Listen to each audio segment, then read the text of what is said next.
I used to think kids who grew up in the United States are just naturally more confident. I don't believe that anymore. After living in the United States for over 15 years and meeting so many Chinese families, I've realized it's not where a child grew up that makes the biggest difference. I've met kids who were born and raised here, but were still afraid to speak up. And I also met kids in China who had never left the country but had this quiet confidence that was impossible to ignore. So I stopped asking, where did they grow up? Instead, I started asking, what makes a child feel so comfortable being themselves? I've noticed three things. First, they feel like they're allowed to take up the space.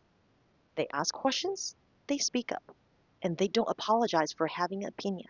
They believe their voice matters. Second, they're not afraid of disagreement. Some kids grow up thinking disagreement means conflict. Others learn that it's okay to disagree and still stay connected. That changes the way they move through the world. And the third one is the hardest. They know who they are. I've met Chinese kids growing up in the United States who never felt completely American. And then they go back to China and don't feel completely Chinese either. They're always trying to fit into one side or the other. But the kids who stand out don't seem to have that struggle.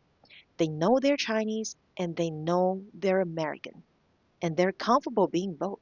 The more I think about it, the more I believe these things don't really come from a country.